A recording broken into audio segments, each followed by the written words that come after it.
Old Tom Bombadil steps into frame like a song that learned how to wear boots. Blue feather, bright eyes, a laugh that sounds older than the hill it echoes from.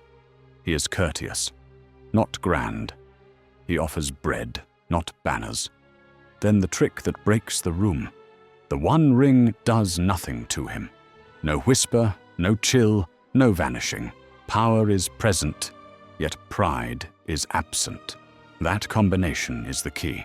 So, why was Tom Bombadil too powerful? Short answer, his power cannot be converted into the kind that wins wars. He restores rather than rules, names rather than commands, belongs rather than possesses. The ring cannot purchase him because he has nothing for sale. That makes him invulnerable to its bait and at the same time unusable as a weapon. He is the brightest square on the map that the war cannot colonize, which is exactly why the war cannot hire him. There are real upsides to that kind of strength. Tom's presence creates a sanctuary where things become themselves again. He proves that the ring is not irresistible in the abstract. Only to appetites it can hook.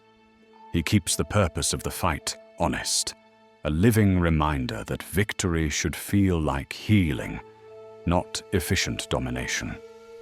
There are limits, too. He will not leave his bounds. He will not turn objects into projects. And he will not accept jobs that confuse love of place with management of peoples. If you try to draft him, you lose what makes him powerful.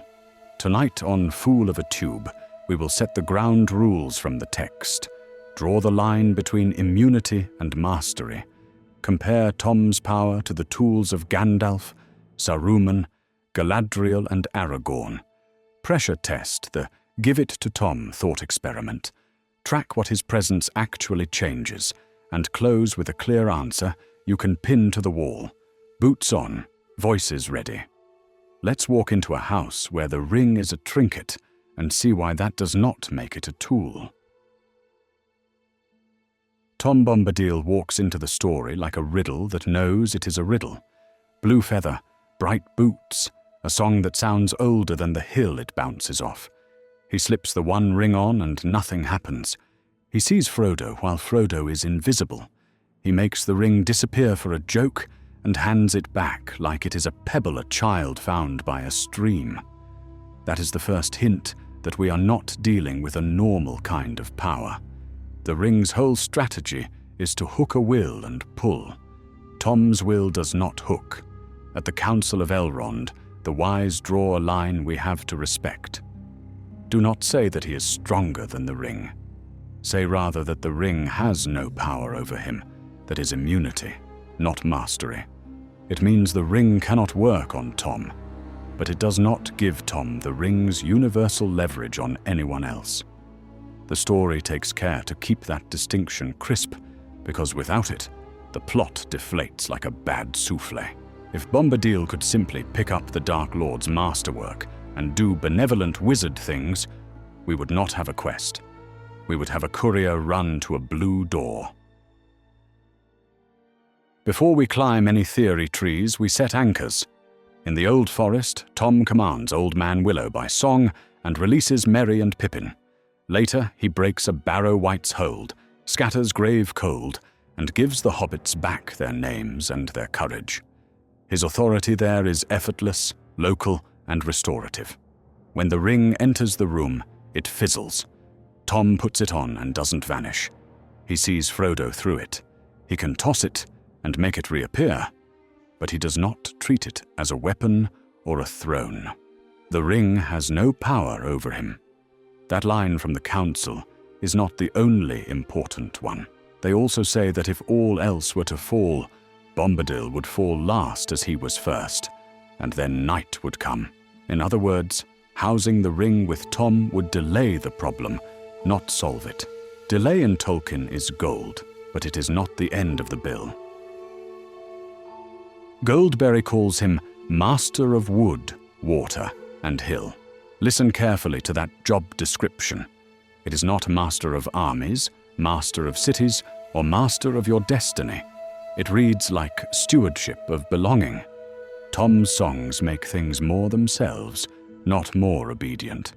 That is why Old Man Willow does not get annihilated. He gets corrected. That is why a barrow is unbound, not plundered. Tom's power is restorative, rather than coercive. The council notes that he has withdrawn into a little land, within bounds that he has set, and he will not step beyond them. That matters. His mastery is a presence, not a projectile. He is not a missile you can fire at a fortress. He is the weather of a place that is fully itself when he is home.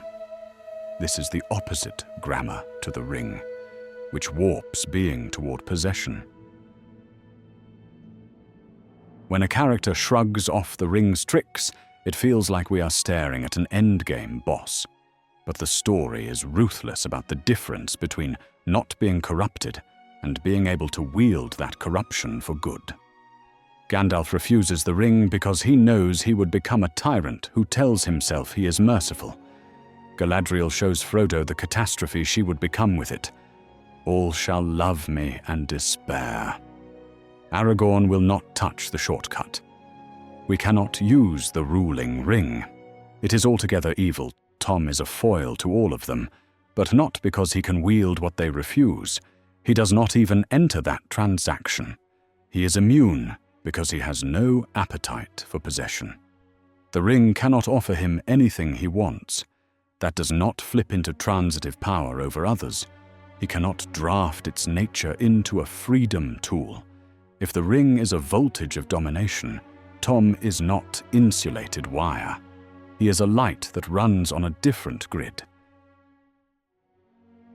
People love to ask what Tom really is. Maya like Gandalf, but gone native. Valor scale being in a hobbit's favorite uncle costume. Spirit of the music of the Ainur. Literally, the universe's harmony whistling. A nature spirit that is older than roads. A riddle given beard and boots. Tolkien waves at the question and smiles. In one letter he calls Bombadil an intentional enigma and insists that even in a mythic age, there must be things that do not neatly fit. In another, he makes clear that Tom is not an embodiment of Eru and not a veiled allegory of God. He represents something Tolkien felt was important, but he is not the lever that shifts the plot. That is authorial intent with a foot on the brake. Use the theories to illuminate the edges, not to flatten the text. The Maya theory explains why he feels primordial and powerful. The music theory explains why song is his instrument and harmony his aim. The nature spirit view explains the boundary specialization. The riddle reading explains why he is joyful nonsense that nonetheless repairs reality. None of these unlock the "so just give him the ring and win" door, because Tolkien built that door out of principle and nailed it shut. Gandalf is a steward of hope constrained by rules. He coordinates, heals, and times courage to land when it must. He is sent back until my task is done, in a one-off act of providence that does not rewrite his brief. He cannot dominate without becoming what he fights. Saruman is what it looks like when a wise being decides optimization is a sacrament. He uses voice to bend wills and factories to turn trees into spears. Galadriel lives near renunciation's cliff and chooses to step back. Aragorn's hands heal because his rule is service, not seizure. Tom sits to the side of all of these and makes a different argument.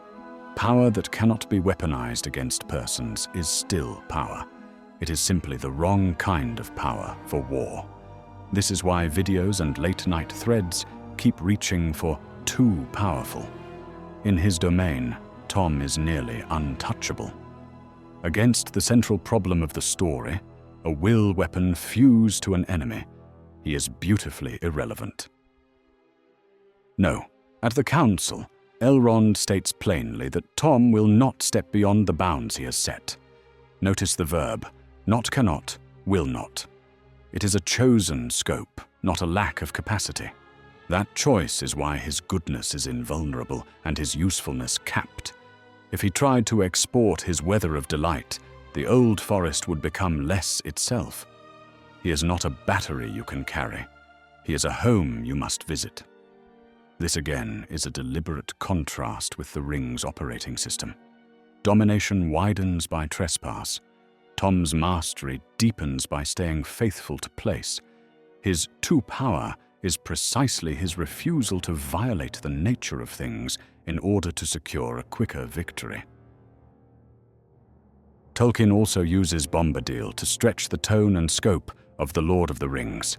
The Old Forest episodes read like the author has swiveled the camera to show that there are ancient powers and joys that neither the quest nor Mordor owns. In letters, Tolkien admits he left Tom where he is and did not attempt to clarify his position because imaginative worlds need their enigmas. That is meta-power. Bombadil's very existence refuses to let the War of the Ring claim to be all that matters. He is a rebuke to totalizing war thinking, a narrative defense of the ordinary, of delight without possession. The paradox is simple. A character this pure and this resistant to the central evil cannot be allowed to become the axis of a war story. The plot would lose its moral scaffolding. It is tempting to test the hypothetical. Hand Frodo's burden to Tom and let him use it for good. The council actually runs that experiment and closes it. First problem, he does not value it and would soon forget it or throw it away. That is not irresponsibility. That is character. Second problem, he has no power over it. The ring does not belong to him, and his mastery is not of that kind. Third problem, siege math. If all else falls, he falls last, and then night comes, so the branches are tidy. Either custody is too casual for a world at war, and the ring takes a walk at the worst possible moment, or custody is faithful, and Mordor reduces the world to a dark map with one bright square, then sends a herald with a voice like rust to end the matter. Delay is bought, victory is not. The text frames Bombadil's interventions as resets, not conquests. The barrow scene is a clinic. He breaks the spell, names the danger, restores the hobbits to themselves, and equips them in right measure. Later, critical work ties Tom to healing memory, the kind of restoration that lets characters go on being who they are without the wound eating their name. Compare that to Minas Tirith, where the line that crowns the king is not a trumpet, but a touch. The hands of the king are the hands of a healer. Tolkien keeps telling you what winning actually looks like in his world. It looks like restoration, not the efficient domination of enemies. Tom embodies the far end of that ethic. He is the place you come back from whole. In Letter 19, to Stanley Unwin, Tolkien calls Tom the spirit of the vanishing Oxford and Berkshire countryside. That reading does not turn Tom into a pamphlet. It locates his joy. He is local in the holy sense of the word. He belongs in a place the way roots belong to ground. His songs do not pave anything. They carry names. When fans ask why he never marches to a city and runs logistics for the West, the answer is inside the question. Logistics is not his power. Belonging is. The more roads you throw across the map, the smaller his jurisdiction becomes, not because asphalt beats magic, but because the magic in question is the opposite of asphalt. It is patient attention to what is, not efficient control of what will be. If these deep dives are your second breakfast, hit subscribe to Fool of a Tube, maps, quotes, and occasional memes that would annoy Saruman. Back to Tom.